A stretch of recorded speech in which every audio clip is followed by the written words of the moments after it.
آج کی اس نشست میں ہم بات کریں گے کہ حضرت حمزہ اور حضرت عمر بن خطاب رضی اللہ تعالیٰ عنہ کے مسلمان ہو جانے کے بعد قریش نے ایک نمائندہ جو رسول اللہ صلی اللہ علیہ وسلم کی خدمت میں بھیجا، اس نے آ کر کیا کہا۔ مزید ہم جانیں گے کہ حضرت ابو طالب نے بنی ہاشم اور بنی مطلب کو جمع کر کے ان سے کیا فرمایا، اور اس کے ساتھ ساتھ ہم جانیں گے کہ جب رسول اللہ صلی اللہ علیہ وسلم اور صحابہ کرام کا مکمل بائیکاٹ کر دیا گیا تو شیب ابی طالب پر آپ کے 3 سال کیسے گزرے۔ بسم اللہ الرحمن الرحیم، اللہم صلی علی محمد وعلی آل محمد وعترتہ بعدد کل معلوم لک۔ السلام علیکم ناظرین، سیرت النبی صلی اللہ علیہ وسلم کی 16ویں نشست میں خوش آمدید۔ پچھلی نشست میں آپ نے سنا کہ حضرت حمزہ اور حضرت عمر رضی اللہ تعالیٰ عنہ نے کس طرح سے اسلام قبول کیا۔ ان دونوں بطل جلیل یعنی حضرت حمزہ بن عبد المطلب اور حضرت عمر بن خطاب کے مسلمان ہو جانے کے بعد ظلم و طغیان کے بادل چھٹنا شروع ہو گئے اور مسلمانوں کو جور و ستم کا تختہ مشق بنانے کے لیے مشرکین پر جو بدمستی چھائی ہوئی تھی اس کی جگہ سوجھ بوجھ نے لینا شروع کر دی۔ چنانچہ مشرکین نے یہ کوشش کی کہ اس دعوت سے نبی صلی اللہ علیہ وآلہ وسلم کا جو منشا و مقصود ہو سکتا ہے اسے فراواں مقدار میں فراہم کرنے کی پیشکش کر کے آپ کو آپ کی دعوت و تبلیغ سے باز رکھنے کے لیے سودے بازی کی جائے۔ لیکن ان غریبوں کو پتہ نہ تھا کہ وہ پوری کائنات جس پر سورج طلوع ہوتا ہے آپ کی دعوت کے مقابل پرے کاہ کی حیثیت بھی نہیں رکھتی، اس لیے انہیں اپنے اس منصوبے میں ناکام و نامراد ہونا پڑا۔ ابن اسحاق نے یزید بن زیاد کے واسطے سے محمد بن کعب کرزی کا یہ بیان نقل کیا ہے کہ مجھے بتایا گیا کہ عتبہ بن ربیعہ نے جو سردار قوم تھا ایک روز قریش کی محفل میں کہا، اور اس وقت رسول اللہ صلی اللہ علیہ وسلم مسجد حرام میں ایک جگہ تنہا تشریف فرما تھے، کہ قریش کے لوگوں کیوں نہ میں محمد صلی اللہ علیہ وسلم کے پاس جا کر ان سے گفتگو کروں اور ان کے سامنے چند امور پیش کروں، ہو سکتا ہے وہ کوئی چیز قبول کر لیں، تو جو کچھ وہ قبول کر لیں گے اسے دے کر ہم انہیں اپنے آپ سے باز رکھیں گے۔ یہ اس وقت کی بات ہے جب حضرت حمزہ مسلمان ہو چکے تھے اور مشرکین نے یہ دیکھ لیا تھا کہ مسلمانوں کی تعداد برابر بڑھتی ہی جا رہی ہے۔ مشرکین نے کہا، ابو الولید آپ جائیے اور ان سے بات کیجیے۔ اس کے بعد عتبہ اٹھا اور رسول اللہ صلی اللہ علیہ وآلہ وسلم آپ کے پاس جا کر بیٹھ گیا، پھر بولا، بھتیجے ہماری قوم میں تمہارا جو مرتبہ و مقام ہے اور جو بلند پایا نسب ہے وہ تمہیں معلوم ہی ہے، اور اب تم اپنی قوم میں ایک بڑا معاملہ لے کر آئے ہو جس کی وجہ سے تم نے ان کی جماعت میں تفرقہ ڈال دیا، ان کی عقلوں کو حماقت سے دوچار قرار دیا، ان کے معبودوں اور ان کے دین کی عیب چینی کی، اور ان کے جو آباء و اجداد گزر چکے ہیں انہیں کافر ٹھہرایا۔ لہٰذا میری بات سنو، میں تم پر چند باتیں پیش کر رہا ہوں، اس پر غور کرو، ہو سکتا ہے کوئی بات قبول کر لو۔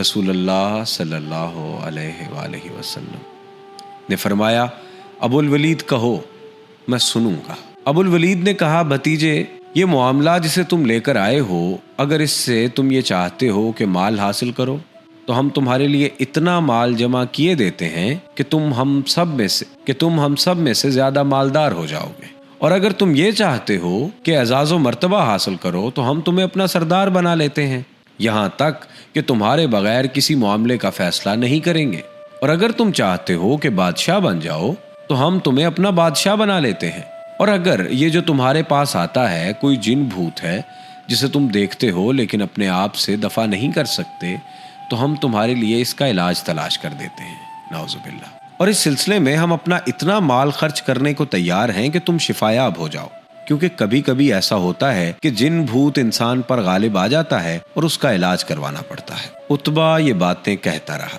اور رسول اللہ صلی اللہ علیہ وسلم سنتے رہے۔ جب فارغ ہو چکا آپ نے فرمایا، ابو الولید تم فارغ ہو گئے؟ اس نے کہا ہاں۔ آپ نے فرمایا، اچھا اب میری سنو۔ اس نے کہا ٹھیک ہے سنوں گا۔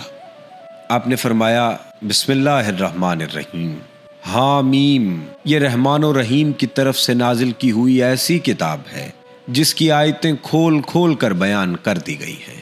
عربی قرآن ان لوگوں کے لیے ہے جو علم رکھتے ہیں، بشارت دینے والا اور ڈرانے والا ہے۔ اکثر لوگوں نے اعتراض کیا اور وہ سنتے نہیں، کہتے ہیں کہ جس چیز کی طرف تم ہمیں بلاتے ہو اس کے لیے ہمارے دلوں پر پردہ پڑا ہوا ہے۔ رسول اللہ صلی اللہ علیہ وسلم آگے پڑھتے جا رہے تھے اور عتبہ اپنے دونوں ہاتھ پیچھے زمین پر ٹیک کے چپ چاپ سنتا جا رہا تھا۔ جب آپ سجدے کی آیت پر پہنچے تو آپ نے سجدہ کیا، پھر فرمایا ابو الولید تمہیں جو کچھ سننا تھا سن چکے، اب تم جانو اور تمہارا کام جانے۔ عتبہ اٹھا اور سیدھا اپنے ساتھیوں کے پاس آیا۔ اسے آتا دیکھ کر مشرکین نے آپس میں ایک دوسرے سے کہا خدا کی قسم ابو الولید تمہارے پاس وہ چہرہ لے کر نہیں آ رہا جو چہرہ لے کر گیا تھا۔ پھر جب ابو الولید آ کر بیٹھ گیا تو لوگوں نے پوچھا ابو الولید پیچھے کی کیا خبر ہے؟ اس نے کہا پیچھے کی خبر یہ ہے کہ میں نے ایک ایسا کلام سنا ہے کہ ویسا کلام واللہ میں نے کبھی نہیں سنا۔ خدا کی قسم وہ نہ شعر ہے نہ جادو نہ کہانت۔ قریش کے لوگوں میری بات مانو اور اس معاملے کو مجھ پر چھوڑ دو۔ میری رائے یہ ہے کہ اس شخص کو اس کے حال پر چھوڑ کر الگ تھلگ بیٹھے رہو۔ خدا کی قسم میں نے اس کا جو قول سنا ہے اس سے کوئی زبردست واقعہ رونما ہو کر رہے گا۔ پھر اگر اس شخص کو عرب نے مار ڈالا نعوذ باللہ تو تمہارا کام دوسروں کے ذریعے انجام پائے گا، اور اگر یہ شخص عرب پر غالب آ گیا تو اس کی بادشاہت تمہاری بادشاہت اور اس کی عزت تمہاری عزت ہوگی، اور اس کا وجود سب سے بڑھ کر تمہارے لیے سعادت کا باعث ہوگا۔ لوگوں نے کہا ابو الولید خدا کی قسم تم پر بھی اس کی زبان کا جادو چل گیا ہے۔ عتبہ نے کہا اس شخص کے بارے میں میری رائے یہی ہے، اب تمہیں جو ٹھیک معلوم ہو کرو۔ اور دوسری روایت میں یہ مذکور ہے کہ نبی صلی اللہ علیہ وسلم نے جب تلاوت شروع کی تو عتبہ چپ چاپ سنتا رہا۔ جب آپ اللہ تعالیٰ کے اس قول پر پہنچے پس اگر وہ روح گردانی کرے تو تم کہہ دو کہ میں تمہیں عاد و سمود کی کڑک جیسی ایک کڑک کے خطرے سے آگاہ کرتا ہوں۔ تو عتبہ تھرا کر کھڑا ہو گیا، یہ کہتے ہوئے اپنا ہاتھ رسول اللہ کے منہ پر رکھ دیا کہ میں آپ کو اللہ اور قرابت کا واسطہ دیتا ہوں کہ ایسا نہ کریں۔ اسے یہ خطرہ تھا کہ کہیں یہ ڈر وعان نہ پڑے۔ اس کے بعد وہ قوم کے پاس گیا اور مذکورہ گفتگو ہوئی۔ ابو طالب بنی ہاشم اور بنی مطلب کو جمع کرتے ہوئے حالات کی رفتار بدل چکی تھی، گرد و پیش کے ماحول میں فرق آ چکا تھا، لیکن ابو طالب کے اندیشے برقرار تھے۔ انہیں مشرکین کی طرف سے اپنے بھتیجے کے متعلق برابر خطرہ محسوس ہو رہا تھا۔ وہ پچھلے واقعات پر برابر غور کر رہے تھے۔ مشرکین نے انہیں مقابلہ آرائی کی دھمکی دی تھی، پھر ان کے بھتیجے کو عمارہ بن ولید کے عوض حاصل کر کے قتل کرنے کے لیے سودے بازی کی کوشش بھی کی تھی، جیسا کہ آپ ہماری پچھلی نشستوں میں سن چکے ہیں۔ ابو جہل ایک بھاری پتھر لے کر ان کے بھتیجے کا سر کچلنے اٹھا تھا۔ عقبہ بن ابی معیط نے چادر لپیٹ کر گلا گھونٹنے اور مار ڈالنے کی کوشش کی تھی۔ خطاب کا بیٹا تلوار لے کر ان کا کام تمام کرنے نکلا تھا، نعوذ باللہ۔ ابو طالب ان واقعات پر غور کرتے تو انہیں ایک ایسے سنگین خطرے کی بو محسوس ہوتی جس سے ان کا دل کانپ اٹھتا۔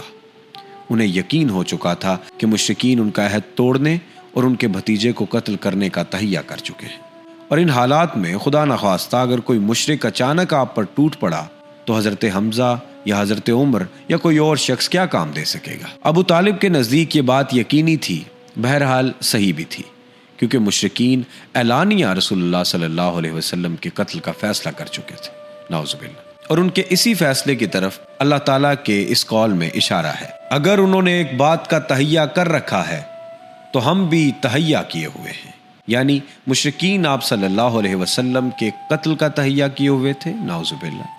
اس پر ارشاد باری تعالیٰ ہوا کہ ہم بھی تہیہ کیے ہوئے ہیں۔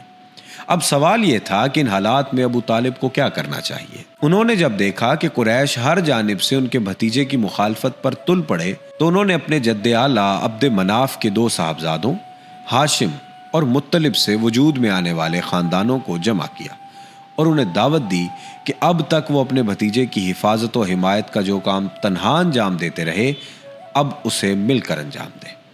ابو طالب کی یہ بات عربی جمعیت کے پیش نظر ان دونوں خاندانوں کے سارے مسلم اور کافر افراد نے قبول کی، البتہ صرف ابو طالب کا بھائی ابو لہب ایک ایسا فرد تھا جس نے اسے منظور نہ کیا اور سارے خاندان سے الگ ہو کر مشرکین قریش سے جا ملا اور ان کا ساتھ دینے لگا۔ اگلا سفر شروع ہوتا ہے مکمل بائیکاٹ کا۔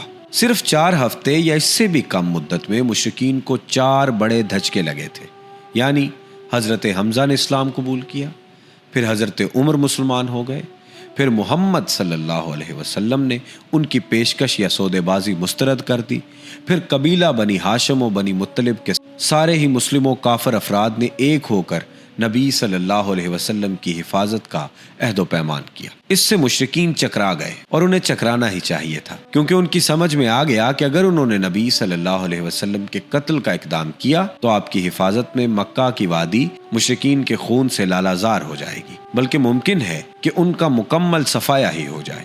اس لیے انہوں نے قتل کا منصوبہ چھوڑ کر ظلم کی ایک اور راہ تجویز کی، جو ان کی اب تک کی تمام ظالمانہ کارروائیوں سے زیادہ سنگین تھی۔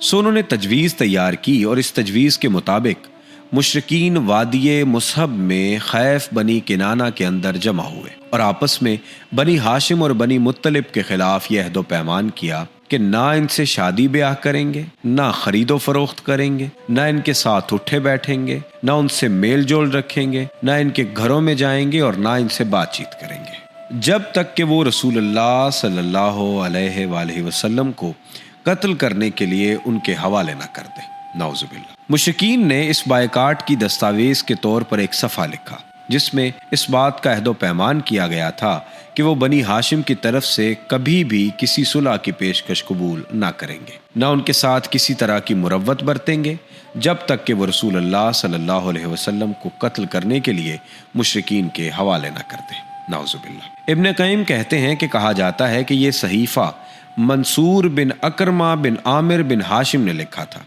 اور بعض کے نزدیک نظر بن حارث نے لکھا تھا، لیکن صحیح بات یہ ہے کہ لکھنے والا بغیظ بن عامر بن ہاشم تھا۔ رسول اللہ صلی اللہ علیہ وسلم نے اس پر بد دعا کی اور اس کا ہاتھ شل ہو گیا۔ بہرحال یہ عہد و پیمان طے پا گیا اور صحیفہ خانہ کعبہ کے اندر لٹکا دیا گیا۔ اس کے نتیجے میں ابو لہب کے سوا بنی ہاشم اور بنی مطلب کے سارے افراد، خواہ مسلمان رہے ہوں یا کافر، سمٹ سمٹا کر شیب ابی طالب میں محبوس ہو گئے۔ یہ نبی صلی اللہ علیہ وسلم کی بعثت کے 7ویں سال محرم کی چاند رات کا واقعہ ہے۔ اس بائیکاٹ کے نتیجے میں حالات نہایت سنگین ہو گئے۔ غلے اور سامان خور و نوش کی آمد بند ہو گئی، کیونکہ مکے میں جو غلہ یا فروختنی سامان آتا تھا اسے مشرکین لپک کر خرید لیتے تھے، اس لیے محصورین کی حالت نہایت پتلی ہو گئی۔ انہیں پتے اور چمڑے کھانے پڑے۔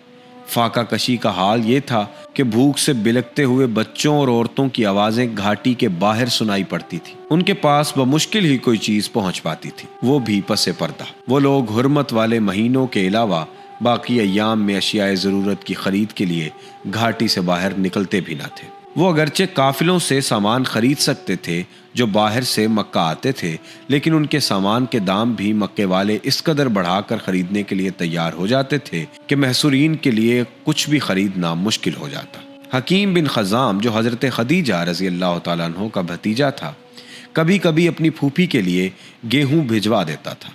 ایک بار ابو جہل سے سابقہ پڑ گیا، وہ غلہ روکنے پر اڑ گیا، لیکن ابو البخترہ نے مداخلت کی اور اسے اپنی پھوپھی کے پاس گیہوں بھجوانے دیا۔ ادھر حضرت ابو طالب کو رسول اللہ صلی اللہ علیہ وسلم کے بارے میں بڑا خطرہ لگا رہتا تھا، اس لیے جب لوگ اپنے اپنے بستروں پر جاتے تو وہ رسول اللہ سے کہتے کہ تم اپنے بستر پر سوئے رہو۔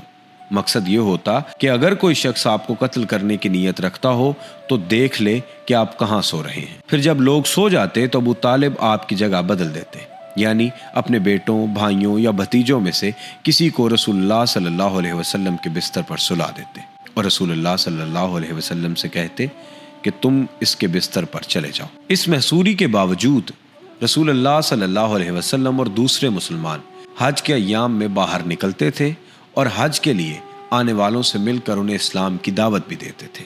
انہی موقعوں پر ابو لہب کی جو حرکتیں تھیں وہ آپ ہماری پچھلی نشستوں میں سن چکے ہیں۔ ان حالات میں پورے 3 سال گزر گئے۔ اس کے بعد محرم سن 10 نبوت میں صحیفہ چاک کیے جانے اور اس کے ظالمانہ عہد و پیمان کو ختم کیے جانے کا واقعہ پیش آیا۔ اس کی وجہ یہ تھی کہ شروع ہی سے قریش کے کچھ لوگ اگر اس عہد و پیمان سے راضی تھے تو کچھ ناراض بھی تھے، اور انہی ناراض لوگوں نے اس صحیفے کو چاک کرنے کی تگ و دو کی۔ اس کا اصل محرک قبیلہ بنو عامر بن لوی کا حشام بن عمرو نامی ایک شخص تھا۔ یہ رات کی تاریکی میں چپکے شیب ابی طالب کے اندر غلہ بھیج کر بنو ہاشم کی مدد بھی کیا کرتا تھا۔ یہ زہیر بن ابی امیہ مخزومی کے پاس پہنچا۔ زہیر کی ماں عاتقہ عبد المطلب کی صاحبزادی یعنی ابو طالب کی بہن تھی، اور اس سے کہا، زہیر کیا تمہیں یہ گوارا ہے کہ تم تو مزے سے کھاؤ اور پیو اور تمہارے ماموں کا وہ حال ہے جسے تم جانتے ہو؟ زہیر نے کہا افسوس، میں تنے تنہا کیا کر سکتا ہوں۔ ہاں اگر میرے ساتھ کوئی آدمی اور ہوتا تو میں اس صحیفے کو پھاڑنے کے لیے یقیناً اٹھ پڑتا۔ اس نے کہا اچھا تو ایک آدمی اور موجود ہے۔ پوچھا کون ہے؟ کہا میں ہوں۔ زہیر نے کہا اچھا تو اب تیسرا آدمی تلاش کرو۔ اس پر حشام مطعم بن عدی کے پاس گیا اور بنو ہاشم اور بنو مطلب سے جو عبد مناف کی اولاد تھے مطعم کے قریبی نسبی تعلق کا ذکر کر کے اسے ملامت کی کہ اس نے اس ظلم پر قریش کی ہمنوائی کیوں کر کی۔ یاد رہے کہ مطعم بھی عبد مناف ہی کی نسل سے تھا۔ مطعم نے کہا افسوس، میں تنے تنہا کیا کر سکتا ہوں۔ حشام نے کہا ایک آدمی اور موجود ہے۔ مطعم نے پوچھا کون ہے؟ حشام نے کہا میں۔ مطعم نے کہا اچھا ایک تیسرا آدمی تلاش کرو۔ حشام نے کہا یہ بھی کر چکا ہوں۔ پوچھا وہ کون ہے؟ کہا زہیر بن ابی امیہ۔ مطعم نے کہا اچھا تو اب چوتھا آدمی تلاش کرو۔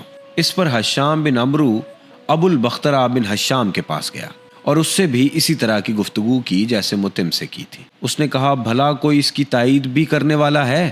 حشام نے کہا ہاں۔ پوچھا کون ہے؟ کہا زہیر بن ابی امیہ، مطعم بن عدی اور میں۔ اس نے کہا اچھا تو اب پانچواں آدمی ڈھونڈو۔ اس کے لیے حشام زمع بن اسود بن مطلب بن اسد کے پاس گیا اور اس سے گفتگو کرتے ہوئے بنو ہاشم کی قرابت اور ان کے جو حقوق تھے وہ یاد دلائے۔ اس نے کہا بھلا جس کام کے لیے مجھے بلا رہے ہو اس سے کوئی اور بھی متفق ہے؟ حشام نے اسبات میں جواب دیا اور سب کے نام بتلائے۔ اس کے بعد ان لوگوں نے ہجون کے پاس جمع ہو کر آپس میں یہ عہد و پیمان کیا کہ صحیفہ چاک کرنا ہے۔ زہیر نے کہا میں ابتدا کروں گا، یعنی سب سے پہلے میں ہی زبان کھولوں گا۔ صبح ہوئی تو سب لوگ حسب معمول اپنی اپنی محفلوں میں پہنچے۔ زہیر بھی ایک جوڑا زیب تن کیے ہوئے پہنچا۔ پہلے بیت اللہ کے ساتھ چکر لگائے، پھر لوگوں سے مخاطب ہو کر بولا مکے والو، کیا ہم کھانا کھائیں، کپڑے پہنے اور بنو ہاشم تباہ و برباد ہوں، نہ ان کے ہاتھ کچھ بیچا جائے نہ ان سے کچھ خریدا جائے؟ خدا کی قسم میں بیٹھ نہیں سکتا یہاں تک کہ اس ظالمانہ اور قرابت شکن صحیفے کو چاک کر دیا جائے۔ ابو جہل جو مسجد حرام کے گوشے میں موجود تھا بولا تم غلط کہتے ہو، خدا کی قسم اسے پھاڑا نہیں جا سکتا۔ اس پر زمع بن اسود نے کہا باخدا تم زیادہ غلط کہتے ہو، جب یہ صحیفہ لکھا گیا تھا تب بھی ہم اس سے راضی نہ تھے۔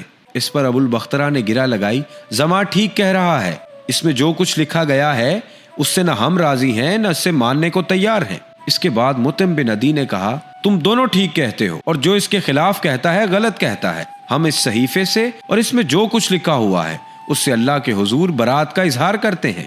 پھر حشام بن عمرو نے بھی اسی طرح کی بات کہی۔ یہ ماجرا دیکھ کر ابو جہل نے کہا یہ بات رات میں طے کی گئی ہے اور اس کا مشورہ یہاں کی بجائے کہیں اور کیا گیا ہے۔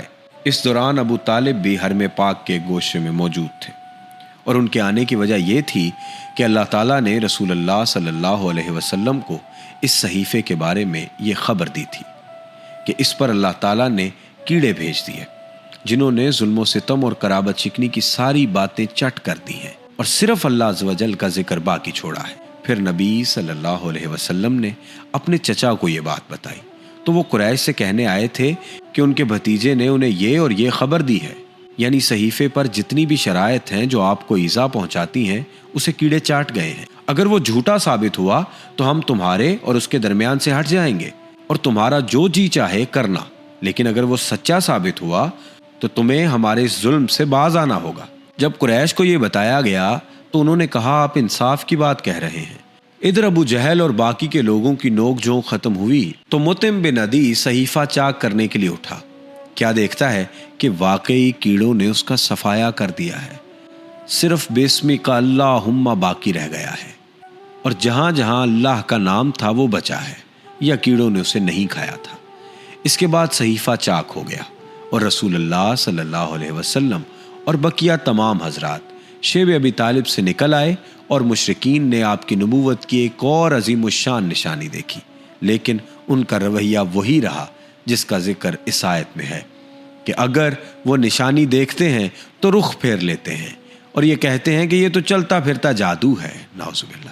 چنانچہ مشرکین نے اس نشانی سے بھی رخ پھیر لیا اور اپنے کفر کی راہ میں چند قدم اور آگے بڑھ گئے۔